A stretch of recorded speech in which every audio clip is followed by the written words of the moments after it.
বাংলাদেশে আওয়ামী লীগ অর্থাৎ এই লন্ডনে আওয়ামী লীগের যে সভা বাংলাদেশে থেকে শেখ হাসিনাকে দেশ ছাড়া করবার পর এই প্রথমবার লন্ডনের সভা থেকে বক্তব্য রাখতে শোনা গেল শেখ হাসিনাকে।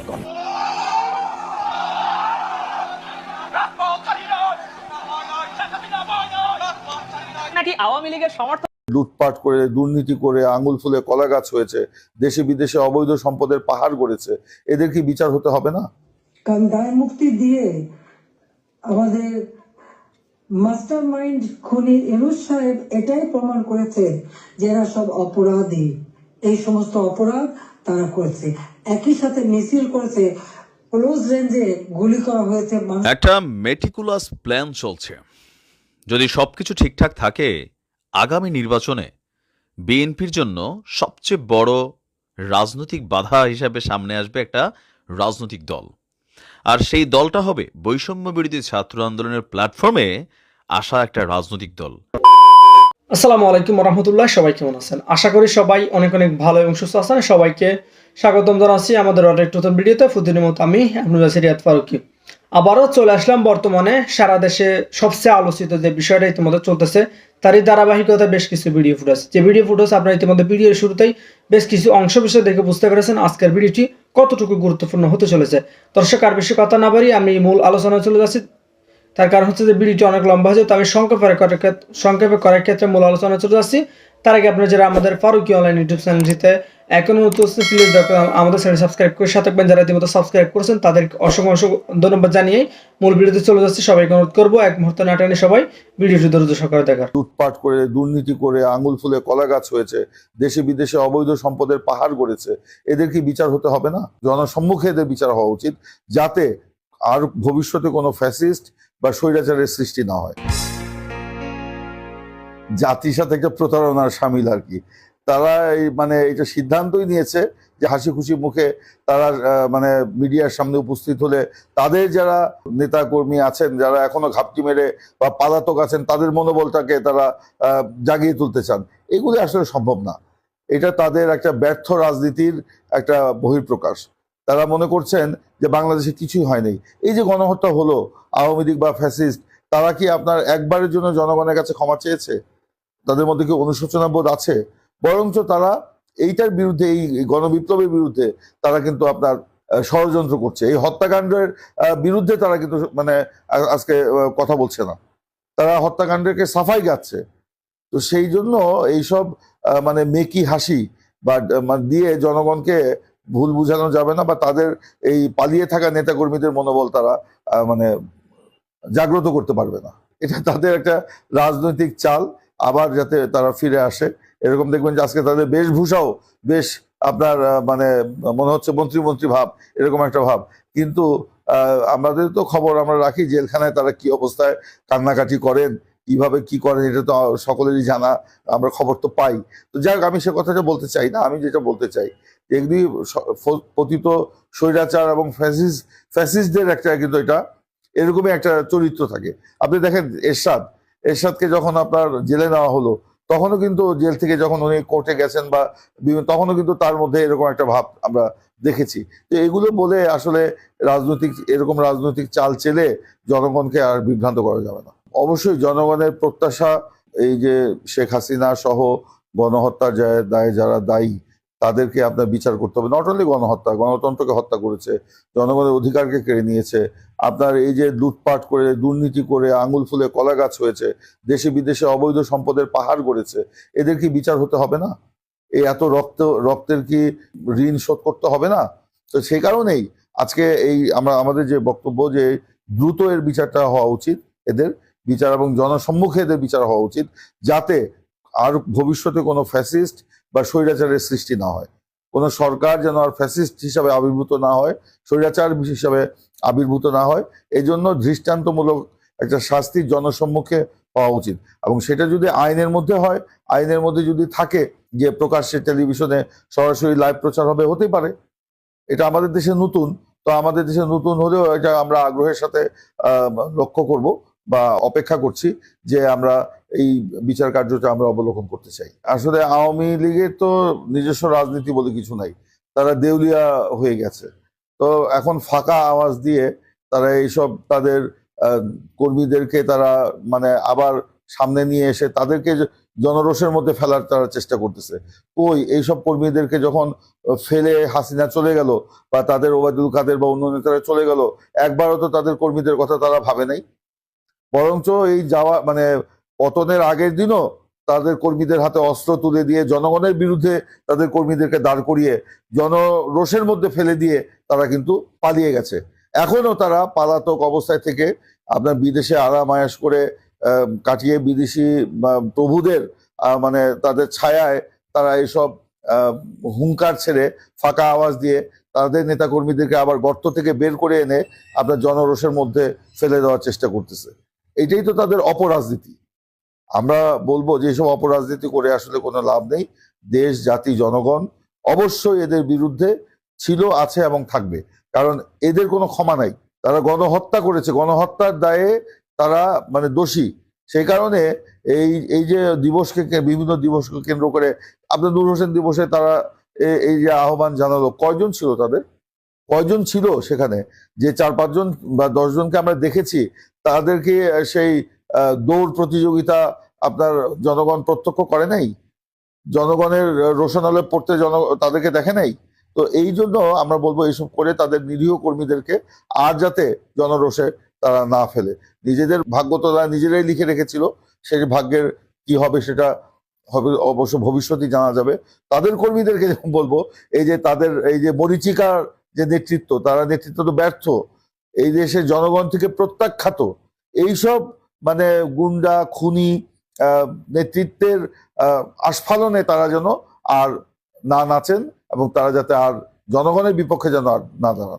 ঘরে শান্তিতে ঘুমাবেন উপায় নেই, চুরি ডাকাতি যে কোনো সময় আপনার ঘরে ঢুকতে পারে, যে কোনো সময় আপনার খোঁজ খবর নিতে, তদন্ত করবে ইত্যাদি। কাদের কে হুকুম দিচ্ছে তার কোনো ঠিকানা নেই। কতগুলি লাঠি সোটা হাতে নিয়ে আপনার ঘরে ঢুকে গেল, অস্ত্র হাতে নিয়ে ঢুকে গেল, অমনি সেখানে ডাকাতি করলো, চুরি করলো, চলে আসলো। আপনি কার কাছে বিচার চাইবেন? কার কাছে বিচার চাইবেন? কোনো বিচার চাওয়ার অধিকার নাই, ন্যায় বিচারের কোনো অধিকার নেই। এমন একটা দুর্বিষহ অবস্থা, আজকে সমস্ত জিনিসের দাম বেড়ে গেছে। আমাদের কথা অত্যন্ত স্পষ্ট, যারা নির্বাচিত জনপ্রতিনিধি আইন করে নির্বাচন কমিশন গঠন করে নির্বাচনগুলি হয়েছে, স্থানীয় সরকার নির্বাচন, জেলা পরিষদ, উপজেলা পরিষদ, ইউনিয়ন পরিষদ, সমস্ত নির্বাচিত প্রতিনিধিরা তাদেরকে এক কলমের খোঁচায় তাদেরকে সরিয়ে দেওয়া হয়েছে, বাড়ি পাঠিয়ে দেওয়া হয়েছে। কেন? তারা তো নির্বাচিত হয়ে মানুষের পাশেই দাঁড়াতো। ঘূর্ণিঝড় গেল, বন্যা গেল, ওই কেউ তো যারা এই বন্যায় ক্ষতিগ্রস্ত, ঝড়ে ক্ষতিগ্রস্ত তাদের পাশে তো কেউ দাঁড়ায়নি। তাদের নাম করে টাকা তুলেছে, 1000 কোটি টাকা রিলিফ সংগ্রহ করেছে, কিন্তু কয়টা মানুষকে সাহায্য করেছে? আজকে যদি স্থানীয় সরকারের প্রতিনিধিরা থাকতো, এই জনপ্রতিনিধি তো মানুষের পাশে দাঁড়াতো, কিন্তু সেটা দাঁড়াতে পারেনি। কাজে আমাদের কথা খুব স্পষ্ট, এক কলমের কোথায় জনগণের ভোটে নির্বাচিত প্রতিনিধিদের সেই বিদায় দেওয়া, এটা জনগণকে অপমান করা, ভোটারকে অপমান করা। কাজে তাদেরকে আবার স্বস্থানে স্থান করে দিতে হবে। সরকারি কর্মকর্তা কর্মচারী তাদের উপর হয়রানি বন্ধ করতে হবে, গ্রেপ্তার বন্ধ করতে হবে, মামলা থেকে তাদের রেহাই দিতে হবে, চাকরিচ্যুতি করা হলে, বহিষ্কৃত করা হলে তাদের পুনরায় কাজের ব্যবস্থা করতে হবে। আওয়ামী লীগ সহ সমস্ত রাজনৈতিক নেতা কর্মী, ব্যবসায়ী, সাংবাদিক, সংস্কৃতি কর্মী, পেশাজীবী, শিক্ষক যাদেরকে গ্রেপ্তার করা হয়েছে, মিথ্যা মামলা দেওয়া হয়েছে, সকল মিথ্যা মামলা প্রত্যাহার করতে হবে এবং সকল বন্দীদের মুক্তি দিতে হবে। সেই সাথে সাথে দায় মুক্তি দেওয়া হয়েছে। 15 জুলাইয়ের পর থেকে যারা অপরাধ করেছে তাদেরকে দায় মুক্তি দিয়েছে। এই দায় মুক্তি দিয়ে কিন্তু একটা কাজ করেছে, দায় মুক্তি দেওয়ার অর্থ মানে কি? তার মানে এরা অপরাধী। 15 জুলাই থেকে যে হত্যাকাণ্ড, ছাত্র হত্যা মিছিলে, পুলিশ হত্যা, রাজনৈতিক নেতাকর্মী হত্যা, সাংবাদিক হত্যা, সংস্কৃতি কর্মী হত্যা, যতগুলি হত্যাকাণ্ড ঘটেছে, সেই হত্যাকাণ্ডগুলি এবং যতগুলি অগ্নিসংযোগ হয়েছে, সেগুলি যারা সংগঠিত করেছে পূর্ণ তদন্ত করে তাদের বিচার করতে হবে। আর এই মিথ্যা মামলাগুলি যাদের বিরুদ্ধে দেওয়া হয়েছে সব মামলা প্রত্যাহার করতে হবে। 15 জুলাই থেকে 8 আগস্ট পর্যন্ত যাদের দায় মুক্তি দেওয়া হয়েছে এই দায় মুক্তি দেওয়ার কোনো অধিকার নেই, তাদের বিচার করতে হবে। কারণ দায় মুক্তি দিয়ে আমাদের মাস্টার মাইন্ড খুনি ইউনূস সাহেব এটাই প্রমাণ করেছে যে এরা সব অপরাধী, এই সমস্ত অপরাধ তারা করেছে। একই সাথে মিছিল করেছে, ক্লোজ রেঞ্জে গুলি করা হয়েছে, মানুষ মারা হয়েছে। আবু সাঈদের হত্যাকাণ্ড, মুগ্ধর হত্যাকাণ্ড, সব হত্যাকাণ্ডের জন্য কিন্তু এই মাস্টার মাইন্ডারই দায়ী। কারণ তারাই এই হত্যাকাণ্ড ঘটিয়েছিল, কারণ লাশ ফেলেও সরকার পড়ে যাবে। হ্যাঁ, আমি যদি আরো শক্তি প্রয়োগ করতাম অনেক লাশ পড়তো, আমি সরে আসতাম না। কিন্তু আমি তো লাশের উপরে লাশ ফেলতে চাইনি, আমি তো চাইনি মানুষ আরো জীবন দিক। কারণ আমি তো স্পষ্ট দেখতে পাচ্ছি যে পরিকল্পিতভাবে হত্যা হচ্ছে। পুলিশকে খামাখা দোষারোপ দিচ্ছে, পুলিশকে তো রাবার বুলেট ব্যবহার করেছে। হ্যাঁ, যখন পুলিশকে মেরে ঝুলানো হয়েছে তখন তারা তাদের জীবন বাঁচাতে চেষ্টা করেছে। এটা কিন্তু একটা ইউনিভার্সাল সিস্টেম, এটা বিশ্বব্যাপী আছে, তাদেরও আত্মরক্ষার সুযোগ আছে। কিন্তু যারা এভাবে পিটিয়ে পিটিয়ে হত্যা করলো, যারা আগুন জ্বালিয়ে দিয়ে পুড়িয়ে হত্যা করলো, তাদের বিচার কেন হবে না? যারা ঘরে ঘরে যে লুটপাট করলো, আগুন দিল, এমপি হোস্টেল, সংসদ ভবন, সেগুলি যারা ভাঙচুর করেছে, প্রত্যেকটা এমপির হোস্টেলের রুম তারা লুটপাট করেছে, তালা ভেঙে ভেঙে। প্রথমে চুরি করেছে, লুটপাট করেছে ছাত্র নামদারি, তারপরে সেখান থেকে পরে পুলিশে দিয়েছে। প্রত্যেকটা বাড়ি বাড়ি যে হামলা, লুটপাট। আমাদের তো কিছুই নেই, গণভবন লুটপাট, আমি তো গণভবন ছেড়ে দিয়ে আসছি। আমরা দেখলাম ইউনূস সাহেব নিজেই তার সমন্বয়কদের নিয়ে চলে গেছেন গণভবনে, কাজে লুটপাটের কিছু ভাগ বটরা নেওয়ার জন্য। সেখানে উনিও সেই লুটপাট করেছেন। কাজে লুটেরা এখন দেশ লুট করছে।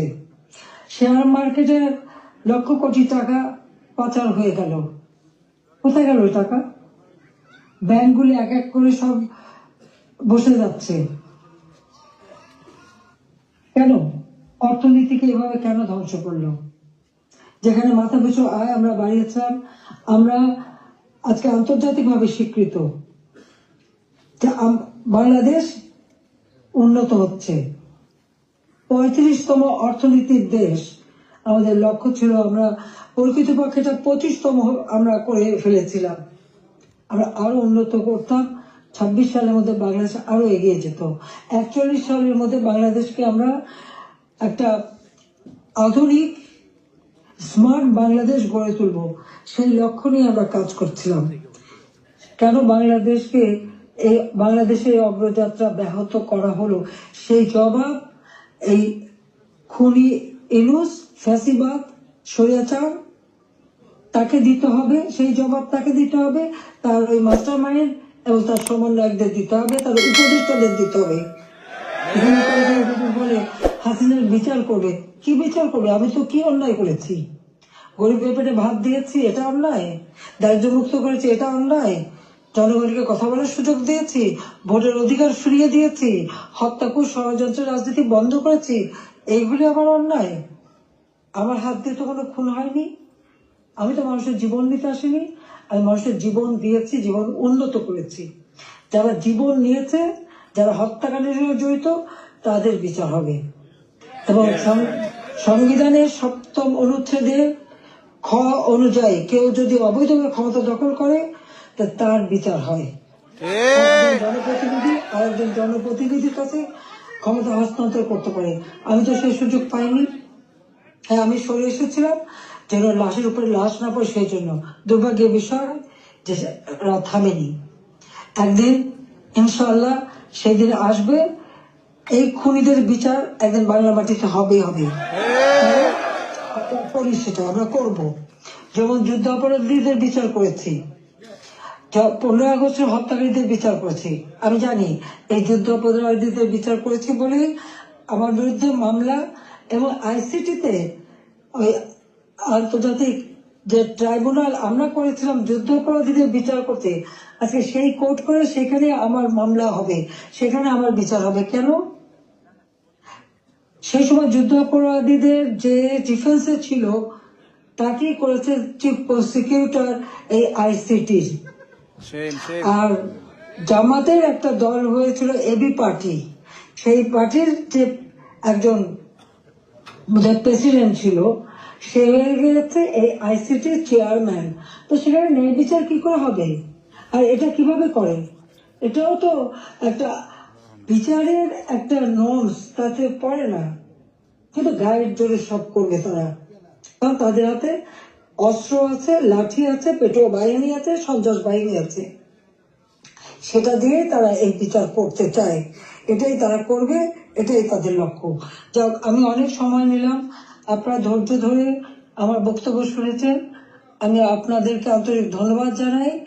ইনশাল্লাহ এই বিজয়ের মাস আমাদের, এই অন্ধকার কেটে যাবে, নতুন সূর্য উদিত হবে, বাংলাদেশ আবার উন্নয়নের পথে এগিয়ে যাবে। এই ফ্যাসিস্ট খুনি পরিকল্পিতভাবে যে আমাদের দেশকে ধ্বংস করছে, এই খুনি ইউনূস এবং তার যে চালাচামুন্ডা সন্ত্রাস বাহিনী, তার উপদেষ্টা, তার সমন্বয়ক, ইনশাআল্লাহ বাংলাদেশের জনগণই তাদের বিচার করবে, সে বিচার হবে। এটা অবশ্যই হবে, আমি বলতে পারি, কারণ আমরা ন্যায়ের পথে আছি, সত্যের পথে আছি। আমি জনগণের কল্যাণে কাজ করি। জনগণের ভাগ্য পরিবর্তন করেছিলাম, সেটা নষ্ট করেছে। ইনশাআল্লাহ আবার এদেশের মানুষ জেগে উঠবে, আবার বাংলাদেশের মানুষ বিশ্বব্যাপী মর্যাদা পাবে, সম্মান পাবে। সবাইকে আমি আন্তরিক ধন্যবাদ জানাই, আবারও ধন্যবাদ জানাই আমাদের প্রবাসীদের, আমাদের অর্থনীতিতে আপনাদের অনেক অবদান। আমাদের দেশের অগ্রযাত্রা, দেশের প্রতিটি অর্জনে প্রবাসীদের অবদান রয়েছে। সেজন্য সকলকে আমি আন্তরিক ধন্যবাদ জানাই, কৃতজ্ঞতা জানাই। সকলে ঐক্যবদ্ধ হন, এই ফ্যাসিস্ট স্বৈরাচার ইউনূস সরকারের হাত থেকে দেশ যেন মুক্ত হয়, দেশের মানুষ যেন আবার তাদের সুষ্ঠু জীবন ফিরে পায়, সেই কামনা করে জাতির পিতার স্বপ্নে সোনার বাংলা ইনশাআল্লাহ আমরা গড়ে তুলব, সেই প্রত্যয় ব্যক্ত করে আমার বক্তব্য শেষ করছি। খোদা হাফেজ। জয় বাংলা, জয় বঙ্গবন্ধু, বাংলাদেশ চিরজীবী হোক। একটা মেটিকুলাস প্ল্যান চলছে। যদি সবকিছু ঠিকঠাক থাকে, আগামী নির্বাচনে বিএনপির জন্য সবচেয়ে বড় রাজনৈতিক বাধা হিসাবে সামনে আসবে একটা রাজনৈতিক দল। আর সেই দলটা হবে বৈষম্য বিরোধী ছাত্র আন্দোলনের প্ল্যাটফর্মে আসা একটা রাজনৈতিক দল। আর সেই রাজনৈতিক দলটিকে যিনি লিড করবেন, একসময় বাংলাদেশ ছাত্রলীগের রাজনীতি করেছেন, আর এই মুহূর্তে 5ই আগস্টের যেই ঘটনা, সেই ঘটনারও অন্যতম কি বলা হয় যে ধরেন হিরোই বলা যায়, সার্জিস আলম। দর্শক, সার্জিস আলম আজকে যে কমিটিতে একটা পদ পেয়েছে, একটা বিশাল পদ পেয়েছে। এই পদটার আপনি যদি একটু বিশ্লেষণ করেন, এটার গুরুত্বটা হচ্ছে ইন ফিউচার যে রাজনৈতিক দলটা লঞ্চ হতে যাচ্ছে বৈষম্য বিরোধী ছাত্র আন্দোলনের ব্যানারে, সেই দলটার হয়তো খুবই প্রধান একটা ভূমিকা আমরা সার্জিস আলমকে দেখতে পাবো। হয়তো সাধারণ সম্পাদক অথবা আহ্বায়ক অথবা আরও যেই লেভেলে আছে আমরা হয়তো তাকে দেখতে পাবো। তো যাই হোক, জাতীয় নাগরিক কমিটি আমাদের বৈষম্য বিরোধী প্ল্যাটফর্মের বাহিরে আরেকটা শক্তি। যদিও তারা কোনো রাজনৈতিক দল হিসেবে নিজেদেরকে আত্মপ্রকাশ করেনি, বাট তাদের মধ্যে যারা আছে তারাই বৈষম্য বিরোধী, আবার তাদের মধ্যে যারা আছে তারাই সরকারে আছে। সব কিছু মিলে একটা সিস্টেম তৈরি হচ্ছে। আবার এই জাতীয় নাগরিক কমিটি যেই গেল কয়েকদিন যাবত যে ভূমিকা রেখেছে, সেখানে বোঝাই যাচ্ছে যে তাদের সামনের ইন্টেনশনটা কি ঘটতে যাচ্ছে। জাতীয় নাগরিক কমিটির সদস্যপদ আগেই পেয়েছিল সার্জিস। এবার এই জাতীয় নাগরিক কমিটির খুবই গুরুত্বপূর্ণ একটা পদে দায়িত্বপ্রাপ্ত হয়েছে আমাদের দ্য ব্লুটুথ বয় সার্জিস আলম। আর এর পাশাপাশি তার আরও 2টা বড় পোস্ট আছে, কোনটা? সমন্বয়ক এবং জুলাই শহীদ স্মৃতি ফাউন্ডেশনের সাধারণ সম্পাদক হিসেবেও কিন্তু তার পদ আছে। এবার আজকে তাকে মুখ্য সংগঠক করে আনুষ্ঠানিক ঘোষণা দিয়েছে জাতীয় নাগরিক কমিটি। আহ্বায়ক নাসির উদ্দিন পাটোয়ারি এবং সদস্য সচিব আক্তার হোসেন স্বাক্ষরিত এক বিজ্ঞপ্তিতে এই তথ্য জানানো হয়েছে।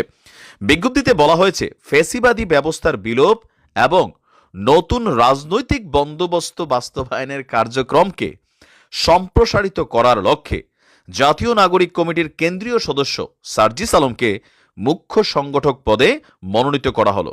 আবারও পড়ছি, ফেসিবাদী ব্যবস্থার বিলোপ। ফেসিবাদী ব্যবস্থা বলতে আপনারা যদি মনে করেন শুধু আওয়ামী লীগ, নো, এদেশের রাষ্ট্র ক্ষমতায় অতীতে যারাই গিয়েছে, বিএনপি তারাও ফেসিবাদ কায়েম করার ট্রাই করেছিল, টিকতে পারেনি। আওয়ামী লীগ কায়েম করে ফেলছিল, তারপরও টিকতে পারেনি। আর এই সকল কারণে নতুন রাজনৈতিক বন্দোবস্তর মানে হচ্ছে নতুন একটা রাজনৈতিক শক্তি আপনার সামনে আসতে যাচ্ছে, আর সেই শক্তিকে সংগঠিত করার জন্য, বাস্তবায়ন করার জন্য, এই কার্যক্রমকে আরো ছড়িয়ে দেওয়ার জন্য যেই লক্ষ্য, সেই লক্ষ্যেই সার্জিস আলমকে এই গুরুত্বপূর্ণ পদে বসানো হয়েছে। বিজ্ঞপ্তিতে আরো বলা হয়েছে যে জাতীয় নাগরিক কমিটির বর্ধিত সাংগঠনিক কাঠামোতে নাসির উদ্দিন পাটোয়ারি আহ্বায়ক থাকবেন, আক্তার হোসেন সদস্য সচিব থাকবেন, সামান্তা শারমিন মুখপাত্র থাকবেন, সার্জিস আলম মুখ্য সংগঠকের দায়িত্ব পালন করবেন। ফেসিবাদী ব্যবস্থার বিলোপ ঘটিয়ে রাষ্ট্রের প্রয়োজনীয় সংস্কারে প্রেসার গ্রুপ হিসাবে গত 8ই সেপ্টেম্বর আত্মপ্রকাশ করেছিল জাতীয় নাগরিক কমিটি। পরে নভেম্বরে কমিটিতে সদস্য হিসাবে জায়গা নিয়েছিল সার্জিস আলম, আর এবার সবাইকে ডিঙিয়ে এই সংগঠনটির গুরুত্বপূর্ণ এই পদে বসেছে। সার্জিস হাসনাতদের আপনি যদি দেখেন, তাদের কর্মকাণ্ড সারা বাংলাদেশে টোটালি পলিটিক্যালি একটা পাওয়ার, যেটা সামনে আসার জন্য অনেকে অপেক্ষা করছেন। অনেকে মনে করছেন আওয়ামী লীগ বিএনপির বাহিরে একটা শক্তি চাই। আবার তাদের যিনি একজন মাস্টার মাইন্ড মাহফুজ কিন্তু বলছিল পুরনোর সাথে নতুনের একটা যুদ্ধ বাঁধবে। পুরনো বলতে এখানে যেটা বোঝানো হয়েছে, আমরা যতটুকু বুঝি, যে পুরনো যে রাজনৈতিক ধ্যান ধারণা বা পুরনো যে রাজনৈতিক সিস্টেম, এই যে বাংলাদেশে এই মুহূর্তে এটা কিন্তু চারদিকে আছে। ধরেন বিএনপি ক্ষমতায় এখনো আসে নাই, জামাতও ক্ষমতায় আসে নাই, বাট বাংলাদেশের অনেক জায়গায় বিএনপি 80%, জামাত হয়তো 20%। ঘটনা কিন্তু ঘটছে। তবে জামাতের সাথে বিএনপির বিভিন্ন জায়গায় দ্বন্দ্ব হচ্ছে, টুকিটাকি তাদেরও কিন্তু সমালোচনার জায়গা তৈরি হয়ে গেছে। আর বিএনপির 80% নেতাকর্মী গ্রাম ভিত্তিক, ওয়ার্ড ভিত্তিক, শহর ভিত্তিক লুটপাট, আওয়ামী লীগ যে চাঁদাবাজিগুলো করতো এগুলোতে বিএনপি এখন কানেক্টেড, আওয়ামী লীগ যে লুটপাট করতো এগুলোতে বিএনপি কানেক্টেড হয়ে গেছে। ইভেন থানা, পুলিশ, স্থানীয় প্রশাসনে প্রভাব বিস্তার করা, বাজার কমিটি থেকে শুরু করে স্কুল কমিটি, সকল জায়গায় প্রভাব বিস্তার করা আপনি দেখেন অলরেডি হয়ে গেছে। এখন এই যে কাজগুলো হচ্ছে, এগুলা কি জনগণের ম্যান্ডেট নিয়ে হচ্ছে?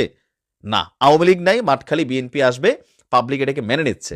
তো এই যে ফেসিবাদী সিস্টেম, এইটাও একটা ফেসিবাদী সিস্টেমই। এই সিস্টেমটাকেই বিলুপ করার জন্য জাতীয় নাগরিক কমিটি অথবা নতুন একটা রাজনৈতিক শক্তির প্রয়োজনীয়তা বাংলাদেশের সচেতন অনেক নাগরিক আছে। আমরা যারা বিএনপি করি, আওয়ামী লীগ করি, জামাত করি, জাতীয় পার্টি করি, আমাদের মধ্যে অনেক মানুষ আছে, এগুলো আমরা পছন্দ করি না। আমরা চাই না আমাদের দলের কোনো লোক লুটপাটে ব্যস্ত হোক, মানুষকে মিথ্যা মামলা দিয়ে একটা হয়রানি করাক অথবা পেশি শক্তি ব্যবহার করুক, এগুলো কিন্তু পছন্দ করি না, তাই না? কিন্তু দলের বিরুদ্ধে গিয়ে কথা বলা, সমালোচনা করা, এগুলো অনেক পে করতে হয় ব্যক্তি জীবনে। আপনি নানানভাবে ঝামেলায় পড়বেন, আপনাকে হয়রানি করা হবে, ধমক দেওয়া হবে, জেল খাটানো হবে, মিথ্যা মামলা দেওয়া হবে, হাত পা ভেঙে দেওয়া হবে। এই যে ফেসিবাদী সিস্টেম, যে সিস্টেমের বিরুদ্ধে আপনি সমালোচনা করলেই আপনি বাটে পড়বেন, দল থেকে বহিষ্কার হবেন, অনেক কিছুই আছে। সেই সিস্টেমের বিপরীতে একটা নতুন সিস্টেমের চেষ্টা করছে এই বৈষম্য বিরোধী আন্দোলনের সমন্বয়করা। আর যার কারণে রানিং 53 বছরের সিস্টেমের বাইরে আরেকটা সিস্টেম ক্রিয়েট করা আসলেই কঠিন। তবে তারা আশাবাদী যে নতুন একটা শক্তি আসবে যারা বাংলাদেশকে নতুন বাংলাদেশ, নতুন সিস্টেমের মধ্যে কানেক্ট করবে। কাজটা অনেক দুরূহ, তবে ছেলেরা অনেক স্বপ্নবাদী। দেখা যায় কোথায় যায়, তবে সার্জিসের হাত ধরে সম্ভব হবে। ব্লুটুথ বয় সক্ষমতা আছে। আসসালামু আলাইকুম। তো প্রিয় দর্শক, এই বিষয়ে আপনার মতামত দ্রুত কমেন্টে জানিয়ে ফেলুন। আর ফারুকী অনলাইন ইউটিউব চ্যানেলটিতে যদি এখন নতুন থাকেন, চ্যানেল সাবস্ক্রাইব করে সাথে থাকবেন। কে কোথা থেকে ভিডিওটি দেখেছেন অবশ্যই দ্রুত কমেন্টে জানিয়ে ফেলুন। ধন্যবাদ সবাইকে, দেখাবো না কোনো ভিডিওতে। ভালো থাকবেন, সুস্থ থাকবেন, আল্লাহ হাফেজ।